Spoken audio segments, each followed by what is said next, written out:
Welcome everyone out there. It's a pleasure to see you again on YouTube and LinkedIn, where we bring you another exciting episode of the Top Innovator Series. This is where we dive into proven leadership ideas, game-changing strategies, and the brilliant minds behind them. My name is Joseph Martens, and I'm thrilled to introduce today's guest to you. With us today is Jacob Ideji. Jacob is the tech architect with Cisco. In the past, he's been a tech executive with several other companies, including being a field CISO and in other tech leadership roles. And today, Jacob is with us. Jacob, it's a pleasure to have you here on our podcast today. Thank you for having me. Jacob, I would love to dive into your leadership journey. You're clearly super successful in your journey. And I'm curious, when you think about your own journey, what do you think are some of the reasons for your success? What has brought you to where you are today? Well, thanks for that question. Of course, it's easy to talk about success. But this morning, I will talk about my failures so we can better understand my success. I think I will start by many years ago, where I was leading a project that was kind of not so successful at the beginning. We're trying to deploy a solution for a customer. We did not consider the scalability. And a few months into the project, we started running into scalability issues. And due to that, the CISO of the client organization gave us a mandate to resolve the issue in a few weeks. I had to cancel my trip internationally and be able to pull my team together to be able to meet the CISO at the client organization to be able to deliver the project. Of course, the project that seems kind of a failure at the beginning turned out to be successful because one thing I learned with that project is that in time of crisis, people do not look for genius. They look for calmness, clarity, and the ability to lead. So to your question, what has made me successful? Calmness, clarity, and the ability to lead. Meaning, why should anyone follow you? In the case of the project that I mentioned, why should people drop everything else that they were doing and have all hands on deck to be able to resolve the issue at hand? So my successful journey from a leadership perspective is those three things: calmness, clarity, and the ability to lead.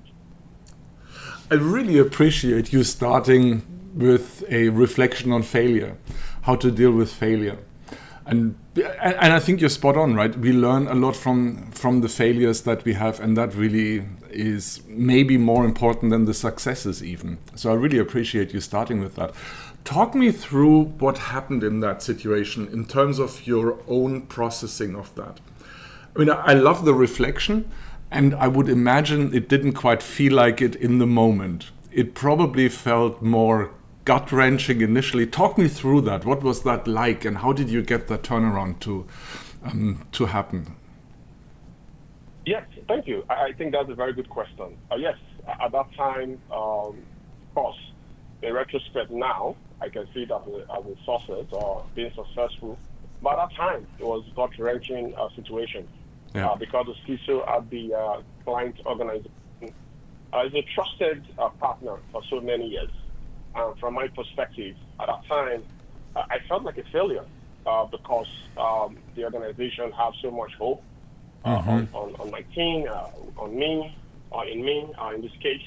But at that moment, I have to pull myself back, meaning try to get back to the drawing board and ask myself, where did we fail? Not trying to blame anyone, not trying to blame the technical leaders of my team, but taking responsibility by owning the situation. And one thing I did, although I have a planned international trip, I had to cancel that trip to show the team and the customer that we are in this together. I did not just leave and say, okay, you know what? Go ahead and get this resolved before I get back. No, I showed both the client and my team that I'm also a part of this project, whether it's success or failure. I think that helped the team because that's helped everyone else to leave anything else that they were doing, to be able to join hands to fix the issue.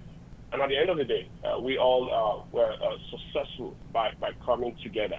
So clarity and also self-sacrifice on my part by showing my team or by helping my team from an example, not just talking, but by doing in this case.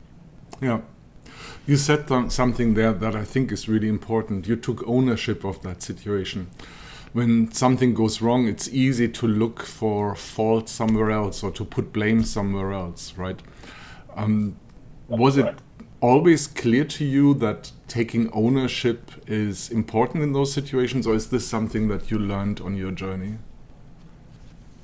Oh, yes, it's something that I learned. Of course, I started my career as an engineer.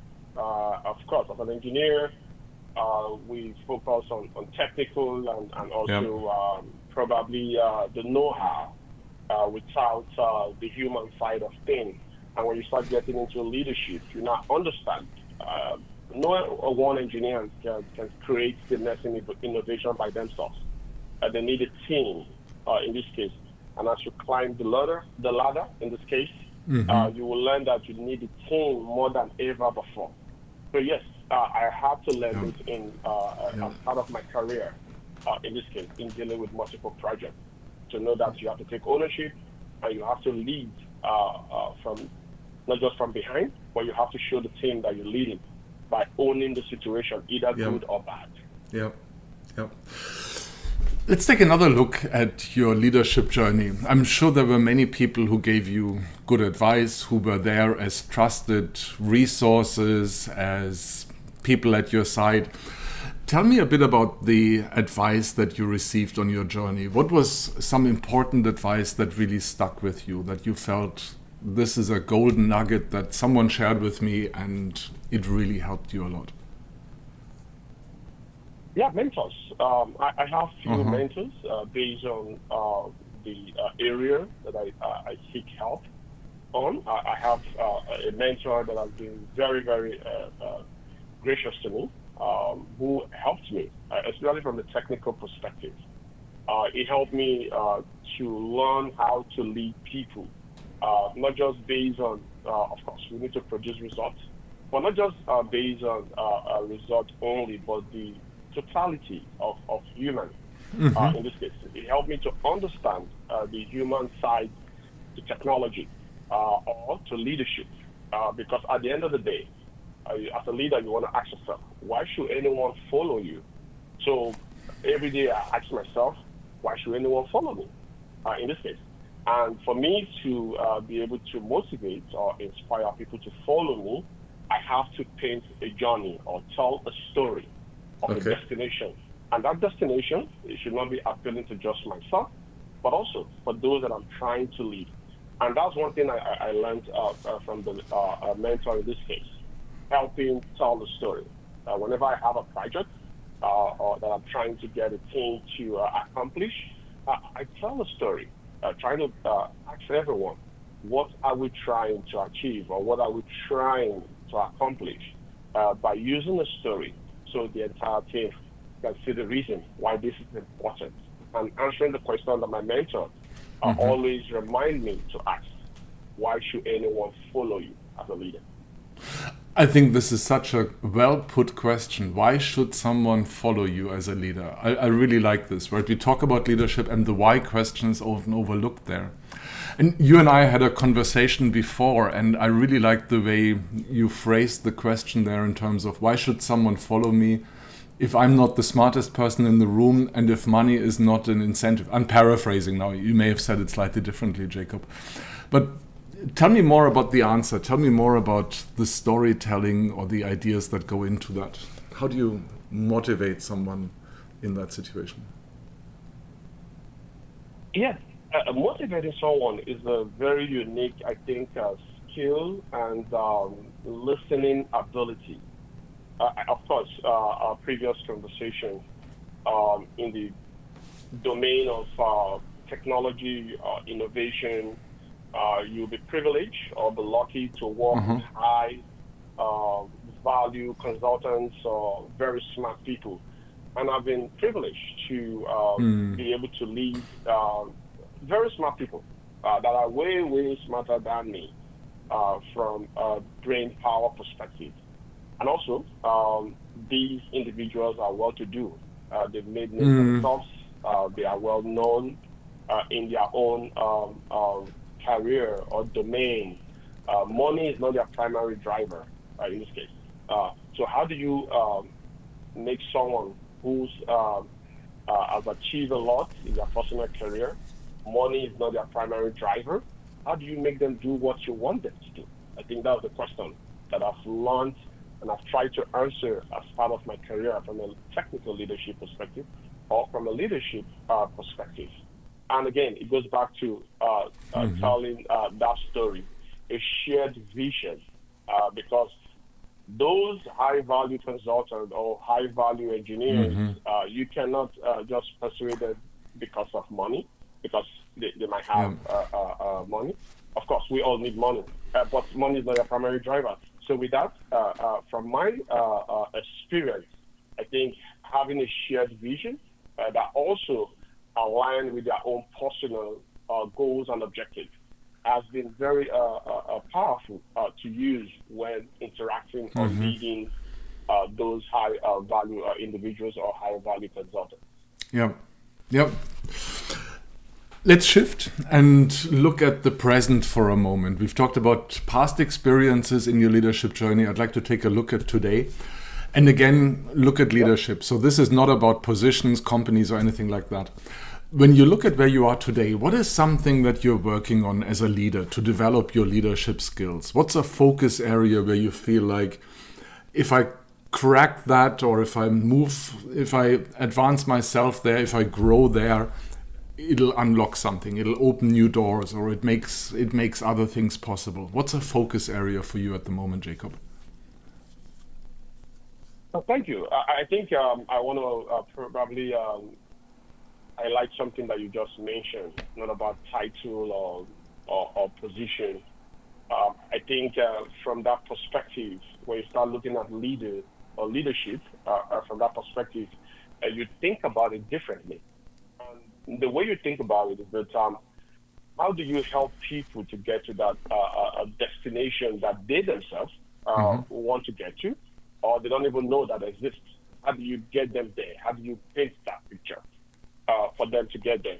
And something I've called for the past 5 years in the world, especially after the COVID pandemic, the way people work and live has changed.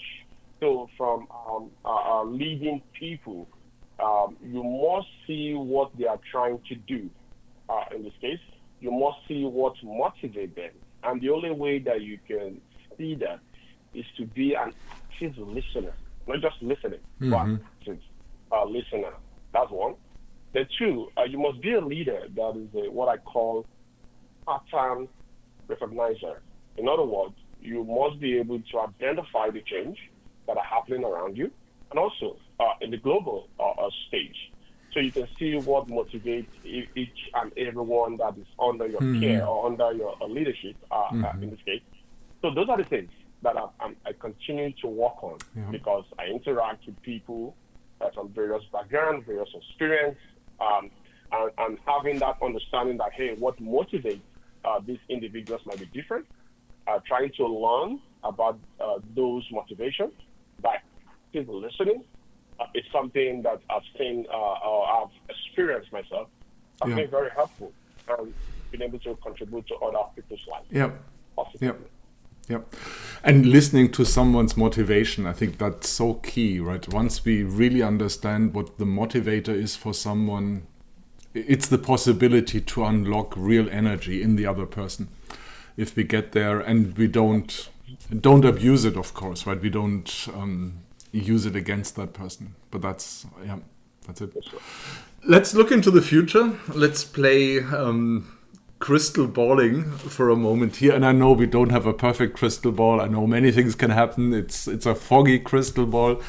but nonetheless, if we were to talk again in 3 years, 5 years time, what do you think might be different about your leadership? Where do you think your next level leadership or a future iteration of your leadership might look like? What might be different there, Jacob?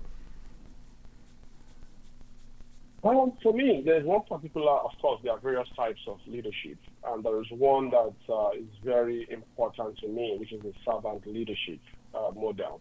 Okay. I try to practice the servant leadership in my day-to-day interaction. And I think I want to take my servant leadership to the next level. Meaning be more, not just where I am today, but be more to that. From a servant leadership perspective. And the challenge that I am anticipating, the world is changing rapidly. And as the world changes rapidly, what does that mean 3 to 5 years from now? From a leadership perspective, not in my local vicinity, from a global scale perspective. But that is the direction that I see myself from a leadership perspective. And most importantly, the ability to serve more people, because my hope, either as a leader in my local community or in a global stage, my hope is to serve more people, because I think one of the favorite quotes that I use when talking about leader, I believe that a leader is a dealer of hope. That's based on Napoleon Bonaparte. And that is the direction that I see myself in the next 3 to 5 years from leadership perspective. I just want to underline this because I think this is a great sentence. A leader is a dealer of hope. Did I get that right? That is correct, yes. I love that. I love that thought. Expand on that. Say more about that. Yeah, so of course, as leaders, you model either those who are still present or past leaders, either in political or in military or wherever. The quote that I just rephrased there is from Napoleon Bonaparte, that a dealer is a leader in hope. A leader is a dealer in hope. From his perspective, you will see, if you read the history of Napoleon, you will see the things that he did based on your perspective. But there's one thing that is consistent. The ability to answer the question that we asked on the onset of our conversation. Why should anyone follow you? For anyone to follow you, you must provide something. And that's why a leader is a dealer in hope.